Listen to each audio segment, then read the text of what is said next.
Negeri ini memanggilmu kawan, belajar bergerak berbagi untuk negeri, guru penggerak majukan pendidikan, guru penggerak menghamba pada murid, kreatif rancang pembelajaran, hargai potensi tingkatkan prestasi, lahirkan profil pelajar Pancasila.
rancang pembelajaran, hargai potensi tingkatan prestasi, lahirkan profil pelajar Pancasila. Belajar, bergerak, berbagi untuk negeri, kita menjalin kolaborasi. Belajar, bergerak, berbagi untuk negeri, demi bakti pada Ibu Pertiwi.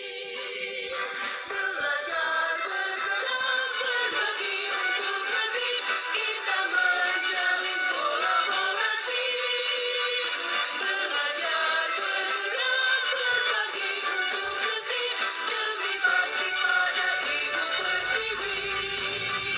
Demi bakti pada Ibu Pertiwi. Berbagi untuk negeri, guru penggerak majukan pendidikan, penggerak menghamba pada murid, kreatif rancang pembelajaran, hargai potensi tingkatan prestasi, lahirkan profil pelajar Pancasila. Belajar, bergerak, berbagi untuk negeri, kita menjalin kolaborasi. Belajar, bergerak, berbagi untuk negeri, demi bakti pada Ibu Pertiwi. Belajar, bergerak, berbagi untuk negeri, kita menjalin kolaborasi. Belajar, bergerak, berbagi untuk negeri, demi bakti pada Ibu Pertiwi. Demi bakti pada Ibu Pertiwi. Bergerak, berbagi untuk negeri, demi bakti pada Ibu Pertiwi.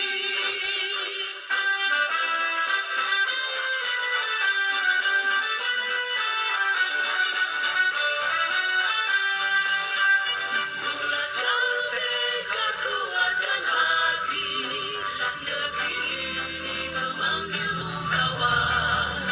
Belajar, bergerak, berbagi untuk negeri, guru penggerak majukan pendidikan. Pagi ini Bu, saya dengan Ibu minta waktu Ibu sibuk ini Bu.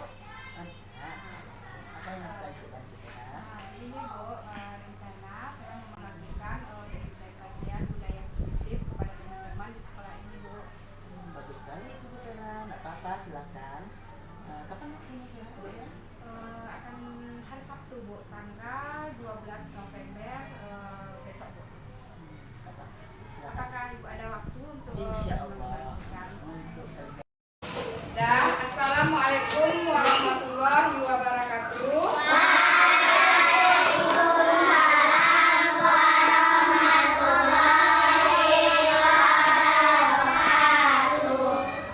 Selamat pagi anak-anak Ibu semuanya. Bagaimana kabarnya? Baik saja, Bu. Alhamdulillah anak-anak Ibu baik-baik dan sehat-sehat hari ini. Baiklah anak-anak Ibu, pada hari ini Ibu ingin mengimplementasikan budaya positif di sekolah. Anak-anak Ibu mungkin ada yang tahu apa itu budaya positif? Nah, ada? Tidak.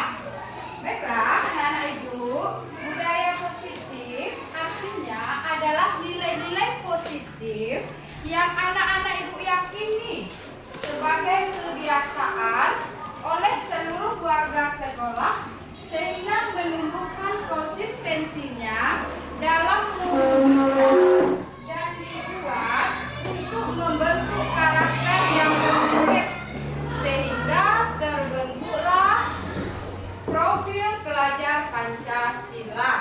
Ini budaya yang positif. Budaya positif itu sangatlah penting kita kembangkan di kelas ini, apalagi di sekolah. Kenapa? Karena kalau anak-anak Ibu menciptakan budaya positif di sekolah, anak-anak yang bagus. Nah, memiliki tingkah laku yang baik.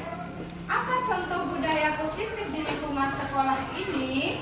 Yaitu nilai kejujuran. Nana Ibu ada jujur semuanya? Terus pintar Nana Ibu.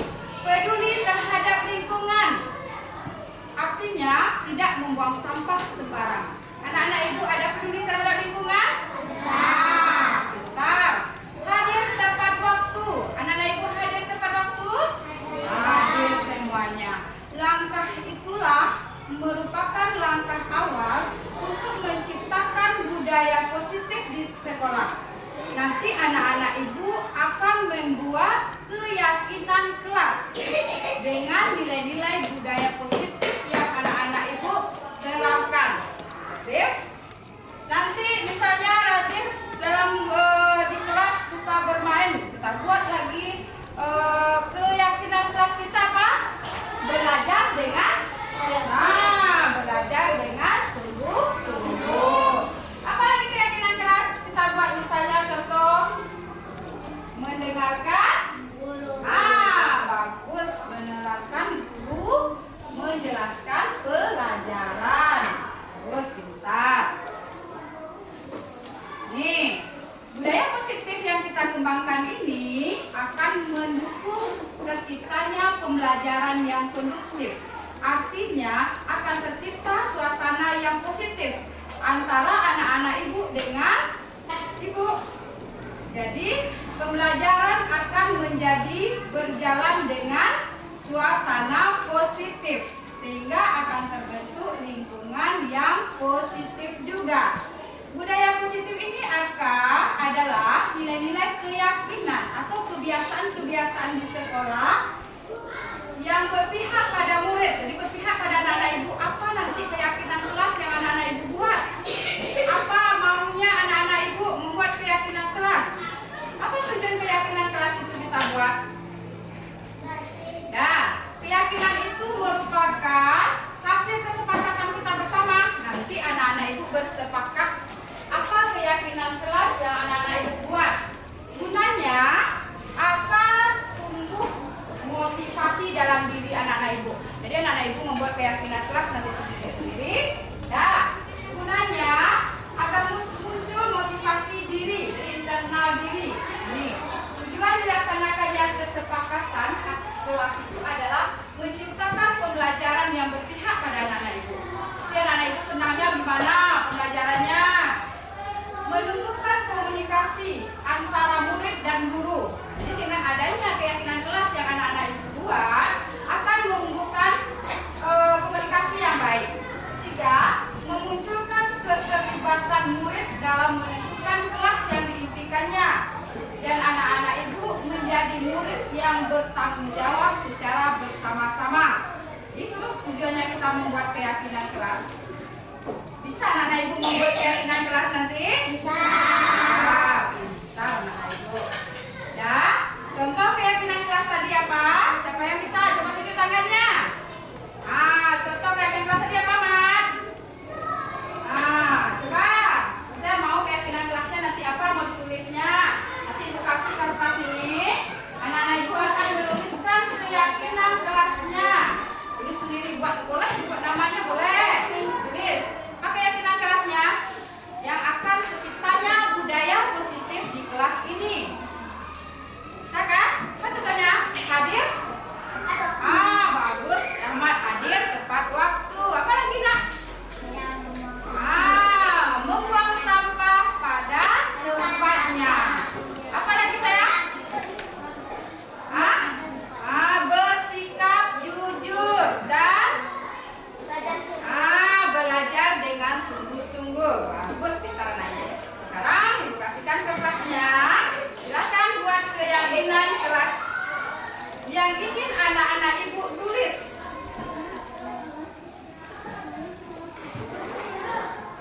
Tulis, silakan. Mulai menggunakan pensilnya. Tulis keyakinan kelasnya. Ada. Tulis, silakan, Nak. Tulis keyakinan kelasnya. Nanti keyakinan kelas ini yang anak-anak Ibu tulis, Ibu tempel di depan nanti. tulis. Cepat tulis. Nah, tulis ini.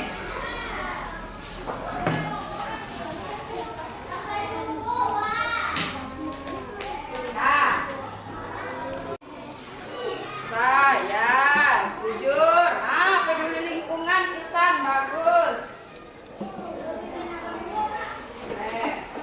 Ah, bagus. Rafif. Datang tepat waktu. Pintar. Ah, berbeda-beda keyakinan kelasnya. Berarti anak-anak ibu ingin menciptakan kelas yang bagus, membudayakan membaca, sudah pintar anak-anak ibu. Nah, sudah selesai nak membuat kelas. Keyakinan kelas yang anak-anak ibu buat akan kita pajang di depan. Nanti anak-anak ibu bisa membacanya. Oke, dipajang nanti anak-anak ibu menempelkan keyakinan kelasnya masing-masing. Silakan. Nah, keyakinan kelasnya. Nah, ini keyakinan kelas yang akan anak-anak ibu tempel di kertas ini. Kita nah, coba dari dia dulu ke depan. Silakan memajang keyakinan kelasnya.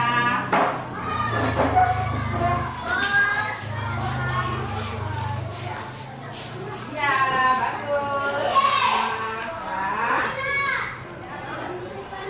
lanjut Fairas. Nah, bagus. Ya, ini disiplin. Ya, bagus, pintar. Duduk lagi ya. Bagus anak ibu. Lanjut Era. Sama Adel. Tempelkan keyakinan kelasnya nak.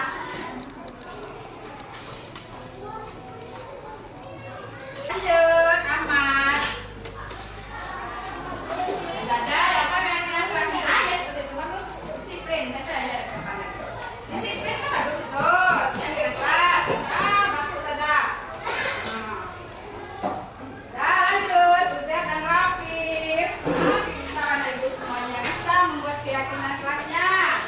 Masuk kelas dengan tertib. Bagus. Butet lanjut. Vero. Rafif.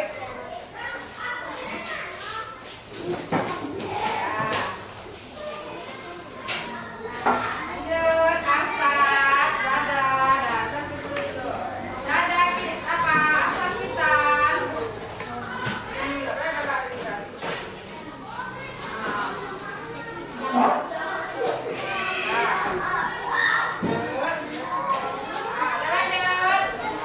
Saka, Devran.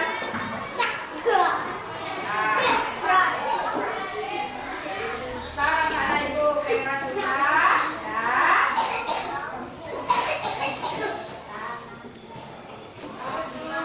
Pintar semuanya anak ibu dan sudah kembali. Pintar semuanya anak-anak ibu. Semuanya bisa membuat keyakinan kelasnya. Dan semuanya coba kasih aplaus untuk semua anak-anak ibu di sini. Terus, kita kembali duduk di tempatnya. Coba bacakan apa keyakinan kelas yang anak-anak ibu buat. Apakah anak-anak ibu sepakat dengan keyakinan kelas yang anak-anak ibu buat? Nah, keyakinan kelas peduli lingkungan. Nasib, peduli lingkungan. Sepakat anak-anak ibu? Ya, bagus. Sepakat peduli lingkungan. Lihat lagi apa keyakinan kelasnya. Semangat belajar. Nah, bagus. Peduli lingkungan, semangat belajar, disiplin. Ya,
Assalamualaikum warahmatullahi wabarakatuh. Waalaikumsalam warahmatullahi wabarakatuh. Pertama dan utama sekali, marilah kita mengucapkan puji syukur kehadiran Allah Subhanahu wa Ta'ala yang telah melimpahkan rahmat dan karunia-Nya kepada kita bersama, sehingga pada hari ini kita dapat berkumpul untuk melaksanakan kegiatan pengimbasan implementasi budaya positif di sekolah. Tak lupa pula salawat beriring salam kita sampaikan kepada junjungan Nabi besar kita, yakninya Muhammad SAW, yang telah membawa kita dari zaman kegelapan kepada zaman yang terang benderang sebagaimana yang kita rasakan saat sekarang ini. Yang sama-sama kita hormati Ibu Kepala Sekolah beserta majelis guru dan pegawai sekolah, dan saya ucapkan terima kasih kepada ibu-ibu yang telah meluangkan waktunya untuk bisa mengikuti kegiatan pengimplementasikan budaya positif di sekolah. Baiklah Bapak Ibu, ini adalah tugas dari pendidikan calon guru penggerak, yang mana saya calon guru penggerak angkatan 6 dari kota Sawalunto, yang mana kami disuruh untuk mengimbaskan budaya positif di sekolah, di tempat di mana kita mengajar. Baiklah Bapak Ibu, kita mulai saja acaranya.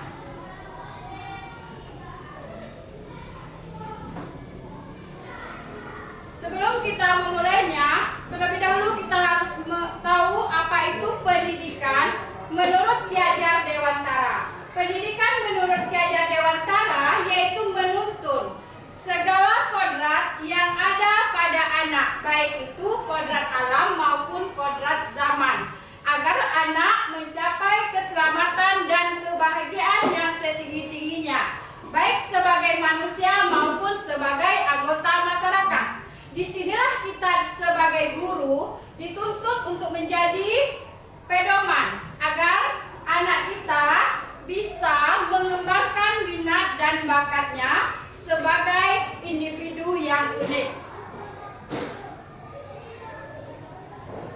Bapak Ibu, budaya positif. Budaya artinya kebaikan, positif artinya kebiasaan. Budaya positif adalah nilai-nilai positif yang diyakini sebagai kebiasaan baik oleh seluruh warga sekolah, yang menumbuhkan konsistensinya dalam mewujudkan dan dibuat dengan tujuan untuk membentuk karakter murid kita menjadi pelajar profil Pancasila. Mengapa budaya positif itu penting di sekolah? Karena untuk berkembangnya karakter siswa tersebut. Apa contoh budaya positif di lingkungan sekolah? Misalnya nilai kejujuran, peduli terhadap lingkungan dan tepat waktu. Itu salah satu contoh budaya positif yang bisa kita terapkan di sekolah. Langkah awal yang kita lakukan adalah menyusun kesepakatan kelas. Nanti kita bersama-sama menyusun kesepakatan kelas. Bagaimana kelas kita ada kesepakatan yang harus dilaksanakan oleh murid-murid kita.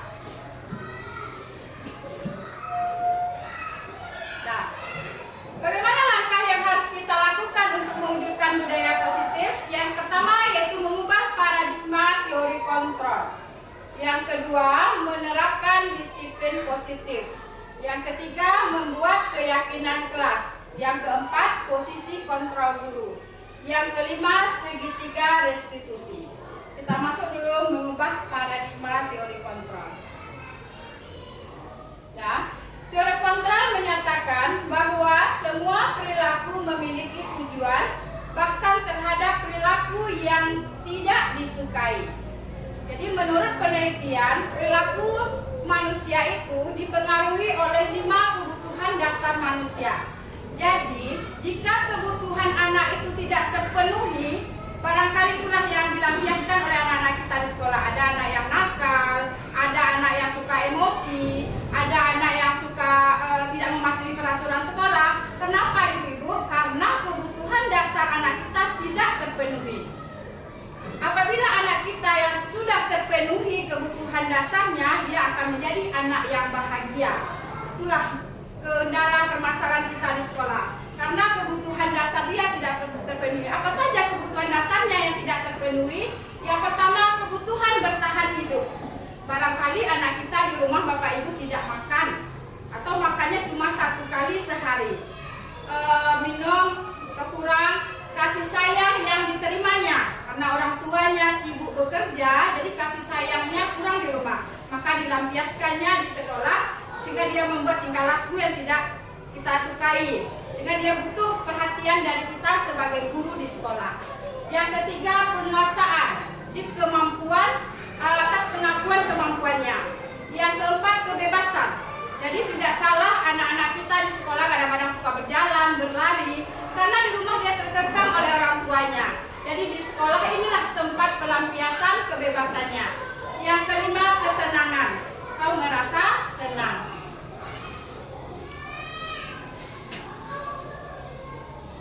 Selanjutnya, disiplin positif. Disiplin positif inilah yang menanamkan motivasi siswa agar mereka menjadi orang yang diinginkannya. Jadi motivasi intrinsik inilah yang dibutuhkan oleh murid-murid kita untuk jangka yang akan panjang.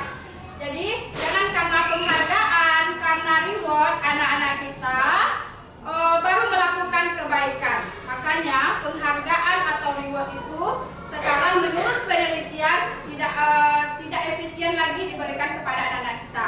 Kalaupun anak-anak kita ingin kita berikan reward, jangan di dekat teman-temannya gitu. Itu menurut penelitian, karena efeknya tidak jangka panjang. Anak-anak akan apabila tidak diberi penghargaan, buku nak dengar jawab penghargaan, anak-anak akan seperti itu lagi. Berarti tanamkan dalam diri anak kita motivasi intrinsik. Berarti dalam dirinya memang dia berubah dari dalam dirinya, bukan karena pengaruh dari luar. Ini teori motivasi itu muncul dari dalam diri untuk mencapai tujuan yang diinginkan. Jadi motivasi perilaku itu ada 3. Yang pertama, dia untuk menghindari ketidaknyamanan atau hukuman. Yang kedua, untuk mendapatkan imbalan atau penghargaan dari orang lain yang saya katakan tadi. Yang ketiga, untuk menjadi yang mereka inginkan dan menghargai diri sesuai dengan nilai-nilai yang mereka percaya. Nah, ini keyakinan kelas. Keyakinan kelas ini merupakan nilai-nilai kebaikan atau prinsip yang disepakati oleh siswa secara universal. Berarti yang membuat keyakinan kelas ini siswa. Misalnya keyakinan kelas itu bukan berupa peraturan Ibu. Kalau peraturan misalnya tidak boleh berjalan ketika belajar, misalnya itu peraturan. Kalau keyakinan kelas, dia tidak ada kata-kata tidak boleh. Berarti bagaimana nilai kebaikan yang kita tanamkan. Misalnya mematuhi aturan sekolah atau mematuhi aturan di kelas. Jadi tidak ada kata-kata tidak boleh. Berarti kalau tidak boleh itu berarti itu ya peraturan. Usahakan dalam membuat keyakinan kelas, siswa kita yang membuat sendiri.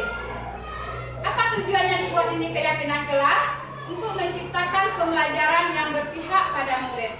Yang kedua, untuk menumbuhkan komunikasi efektif antara murid dan guru. Yang ketiga, untuk memunculkan keterlibatan murid dalam menentukan kelas yang diimpikannya.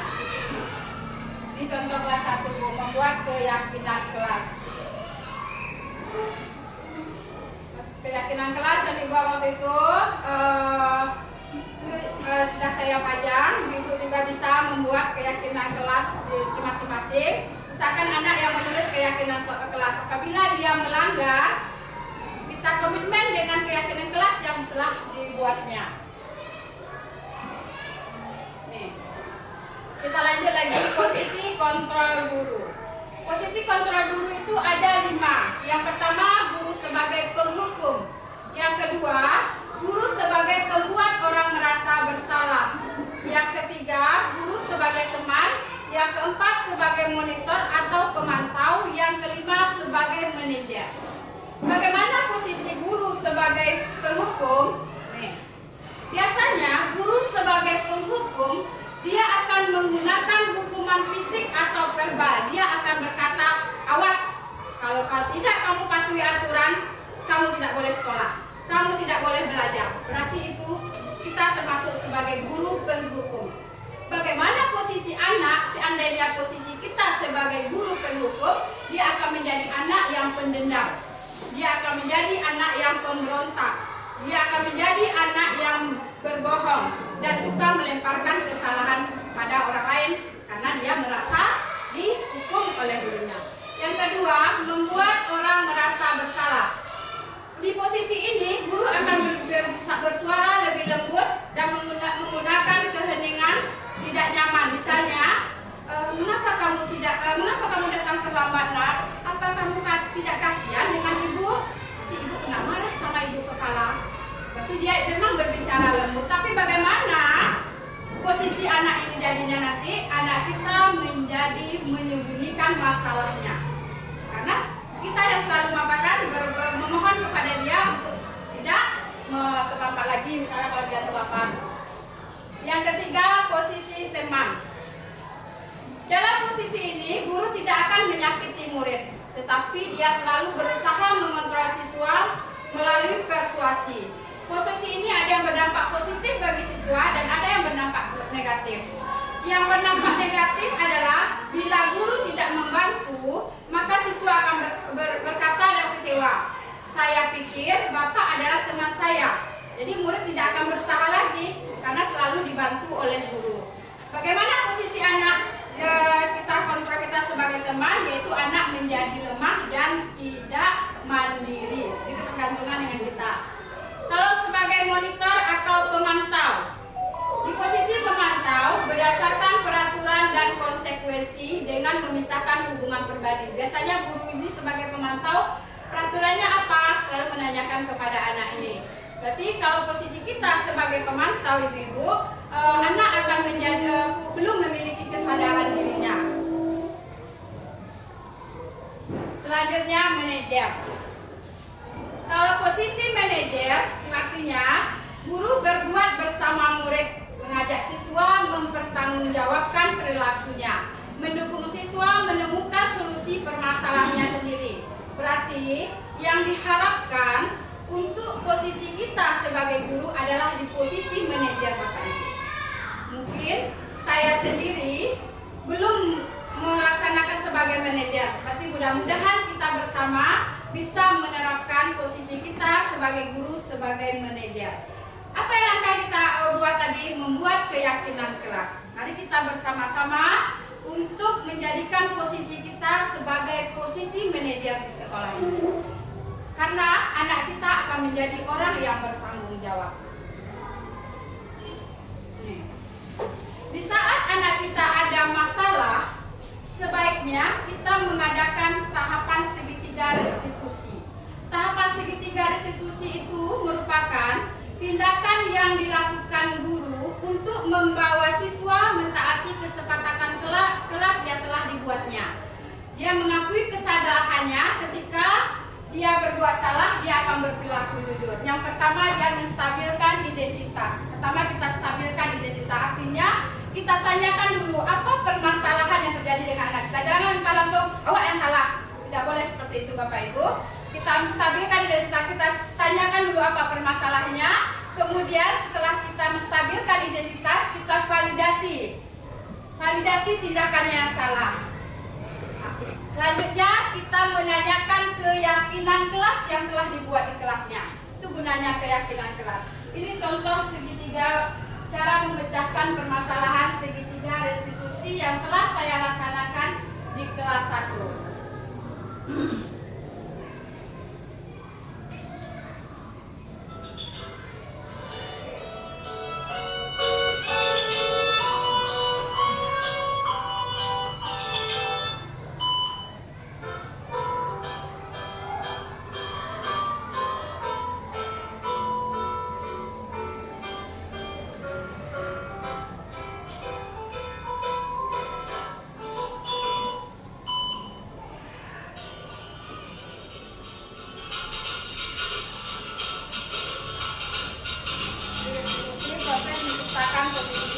Untuk memperbaiki kesalahannya.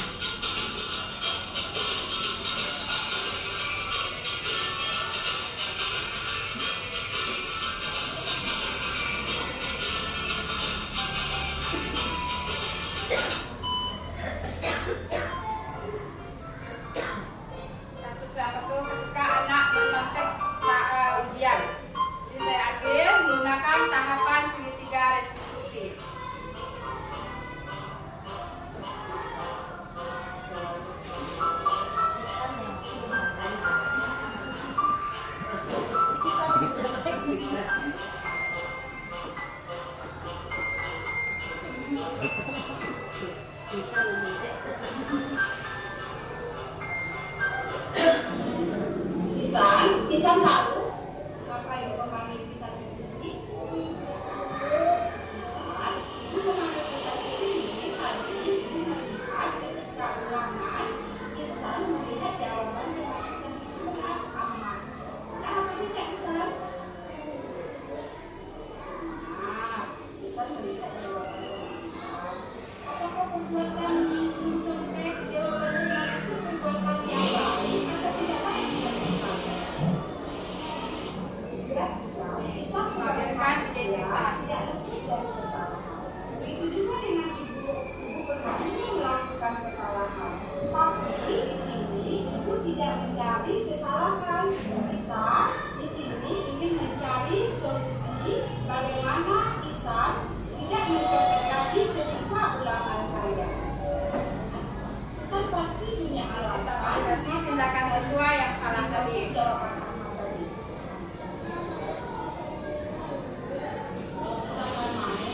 Pisan tidak belajar ya? Baiklah Pisan, di saat Pisan tidak belajar tadi malam, di sana Pisan tidak bisa menjawab pertanyaan atau ulangan harian tadi. Dan masih ingatkah Pisan keyakinan kelas yang kita buat waktu awal sekolah dulu? Apa keyakinan kelas yang kita buat? Jujur dalam bertindak. Apabila ada sifat jujur dalam diri kita, berarti kita yakin apa yang harus bisa lakukan supaya bisa tidak mencontek lagi.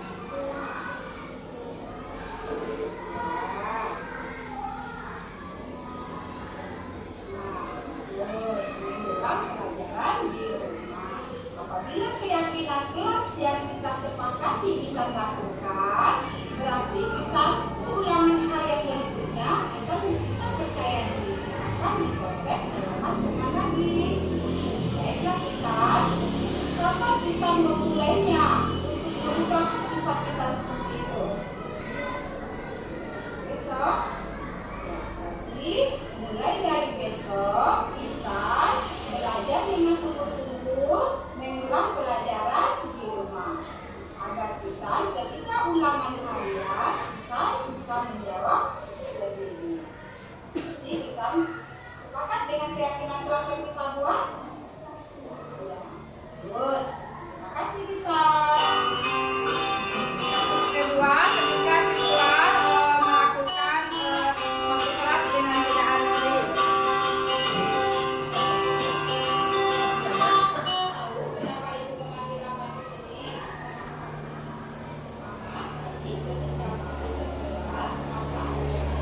anak ibu yang melanggar dari keyakinan kelas yang dibuat, ini kan dia tahu sendiri gitu. Mudah-mudahan dengan membuat keyakinan kelas ini, anak-anak kita menjadi murid yang bertanggung jawab atas permasalahannya. Itu dia bisa menyelesaikan masalahnya. Hal yang penting untuk menciptakan budaya positif di sekolah ini adalah tidak bisa kita sendiri kerja, tapi kita harus bekerja sama. Tidak bisa juga ibu kepala sekolah yang bekerja sendiri, tapi kerjasama antara seluruh warga sekolah. Di saat anak kita bermasalah, misalnya ada anak kelas 2 bisa bermasalah, tidak ibu itu sendiri yang menyelesaikannya. Kita sebagai guru bersama-sama, semua warga sekolah. Karena untuk mewujudkan nilai-nilai kebajikan itu adalah membangun budaya positif di sekolah. Bagaimana? Hal penting dalam menciptakan budaya positif adalah menjadi teladan. Jadi kita menjadi teladan, kita mencontohkan kepada anak-anak kita. Misalnya kita membuat kesepakatan untuk anak tidak datang terlambat ke sekolah. Tapi kita yang menjadi teladan, kita yang mencontohkan seperti itu. Berarti bagaimana anak kita untuk menjadikan kita teladan. Yang kedua, memberikan tuntunan. Jadi kita menuntun murid-murid kita untuk bisa mematuhi kesepakatan yang telah kita buat tadi. Melakukan pembiasaan, berarti secara berulang-ulang terus. Kalau hanya sekali saja mungkin dia lupa. Jadi pembiasaan yang terus-menerus kita lakukan.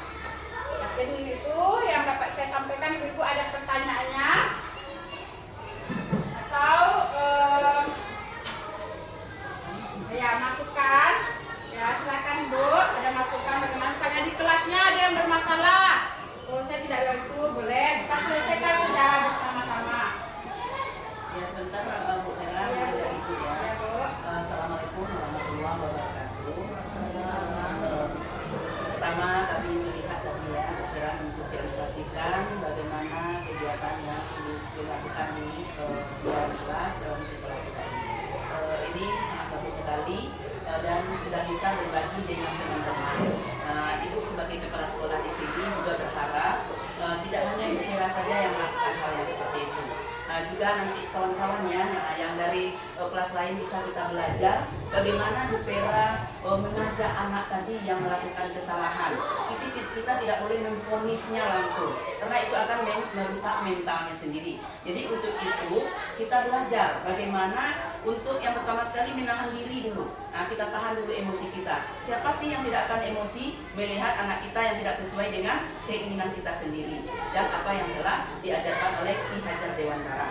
Jadi untuk itu kita menahan diri, kemudian kita memanggil anak tersebut. Mungkin kita memanggilnya tidak di dekat teman-temannya. Kita juga menghargai anak-anak kita sendiri. Dia sangat tersanjung itu Bu Vera, bagus itu. Jadi dia tersanjung, dia merasa dihargai sekali oleh guru kelasnya.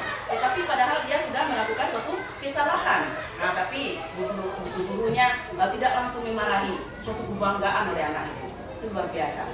Juga mungkin ini sarannya ke depan kalau dapat ya kita di sekolah ini saling berbagi. Bukan hanya sekedar masalah di sekolah di kelas kita saja, tetapi kita tanyakan kepada teman kita, ada masalah kawan di sekolahnya, di kelasnya, kalau kami gimana solusinya? Mungkin ini saja tanggapan dari Ibu. Terima kasih. Assalamualaikum warahmatullahi wabarakatuh. Waalaikumsalam warahmatullahi wabarakatuh.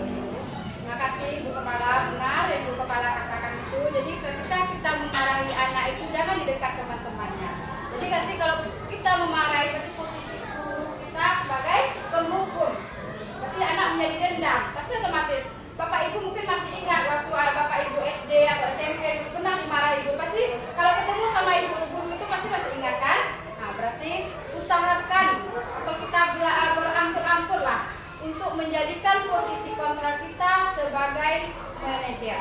Kita berusaha apabila anak kita ada bermasalah kita panggil dan kita terapkanlah bagaimana menerapkan segitiga restitusi. Terima kasih Bu. Ada lagi dari Ibu yang lain atau di kelasnya ada bermasalah sampai sekarang belum juga selesai, bagaimana kita pecahkan bersama.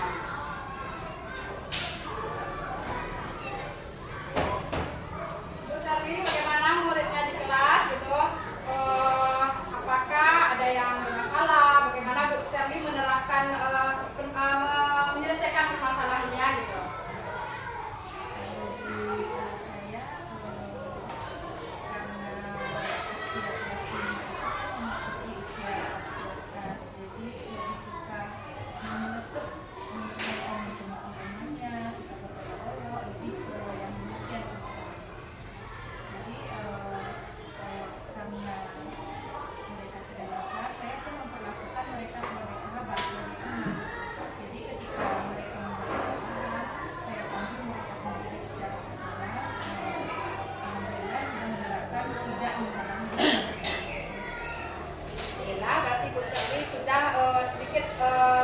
hilangkan bagaimana posisi kontrak kita sebagai pendukung. Berarti sebagai teman itu sudah hampir bagus. Tapi kenapa posisi teman itu kadang-kadang kita kurang dihargai oleh siswa kita, dia menganggap kita teman, jadi dia kurang menghargai kita. Bagaimana permasalahan dengan Bu Rani di kelasnya? Apakah ada permasalahan yang sangat signifikan atau bagaimana belajarnya, bagaimana Bu Rani?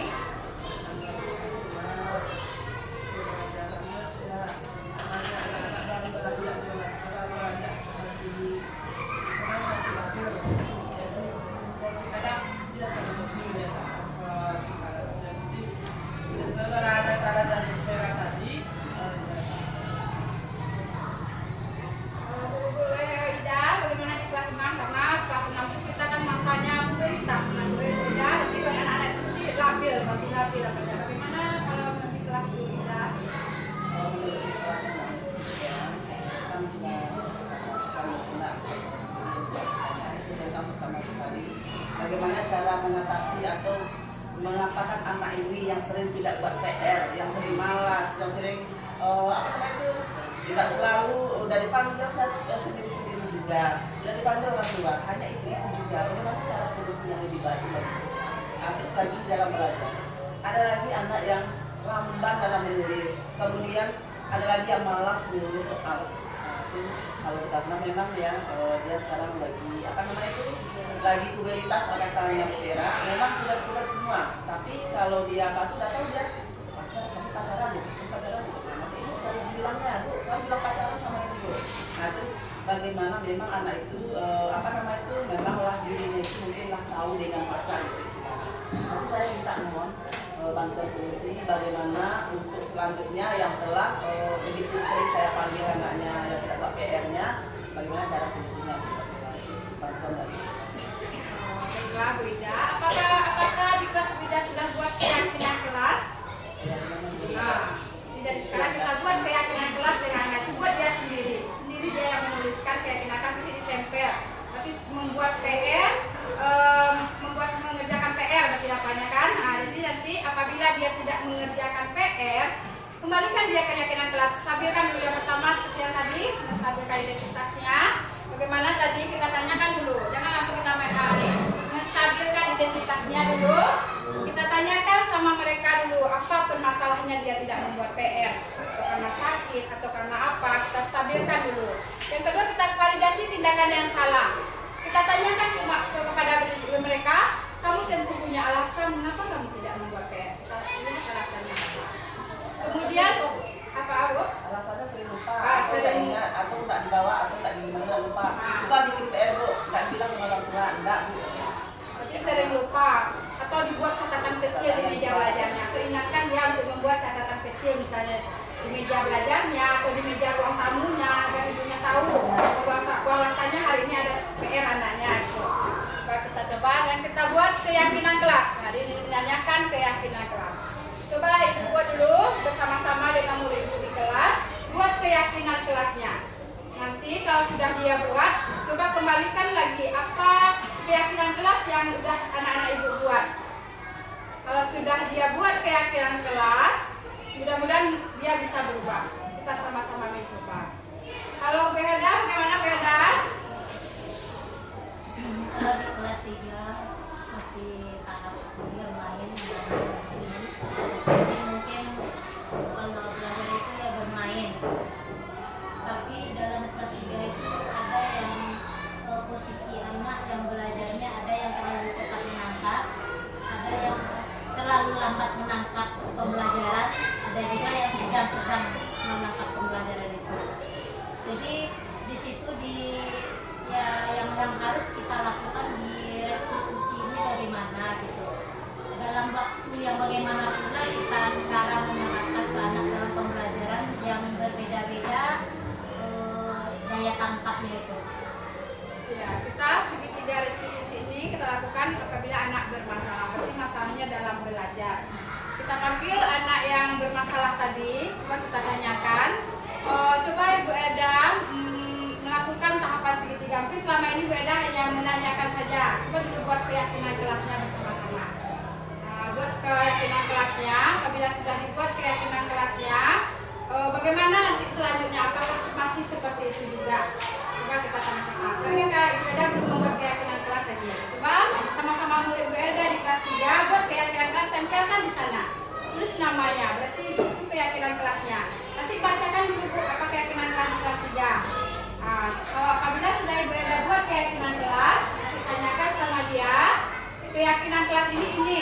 apa permasalahannya. Kembalikan anak itu dengan keyakinan kelasnya.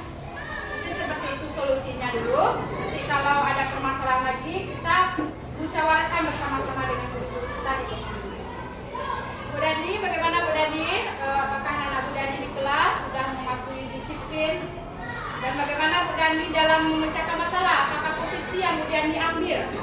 Mungkin selama ini mungkin kalau masalah pasti ada di sekolah di kelas ya. Mungkin dari sikap anak orangnya ini ya anak sempat kami ini yang suka mencemooh teman itu masih ada. Lalu kita menyuruh kepada orang tua. Kadang ya kita nasihati, kita panggil anak tuh empat mata, tapi kadang-kadang anak itu ulang lagi perbuatannya. Itu dari segi sikap. Menurutnya kalau belajar ya ada yang cepat, ada yang lemah, dan juga kalau bikin PR ada juga yang bikin PR. Kita sedang minta kepada anak kita solusi dari kita yang pribadi sendiri dulu ya Bu ya. Kita memintakan kita untuk PR itu ditandatangani oleh orang tua. Tapi masih ada juga yang PR itu yang tidak membuat, alasannya yang lupa. Itu mungkin pikiran solusi dari pikiran bagaimana tuh. Baiklah Bu Dani, mungkin ya namanya anak-anak dia sering lupa, tapi kita sebagai guru, itulah posisi kita sebagai guru, kita tulis lagi di WA Bu Dani. Dia walaupun dia sudah kelas 4, sebenarnya kelas 4 sudah mandiri, ya kan? Kita tuliskan lagi, kita ulangi lagi Bapak Ibu, ingatkan orang tuanya untuk menuliskan, menandatangani PR-nya. Biasanya Bu Dani kalau di kelas ada siswa bermasalah, posisi apa yang biasanya Bu Dani posisi kontrol guru biasanya yang Bu Dani lakukan gitu? Apakah sebagai penghukum Bu Dani atau bagaimana Bu Dani dalam menangani permasalahan? Ya kadang yang berkira yang karena kami belum tahu juga yang ini ya berkira yang bagusnya kan sebagai wanita tadi ya manajer berkira ya. Mungkin selama ini mungkin ya sebagai penghukum dia juga, sebagai teman dia juga. Jadi terima kasih sudah dengan masukan dari materi berkira ini. Jadi juga kami tahu bagaimana peran seharusnya seorang guru itu. Baiklah, sama-sama Ibu-ibu. Terima kasih Ibu-ibu. Mungkin disinilah tuntut kita menjadi guru yang profesional itu, yang mana posisi kontrol kita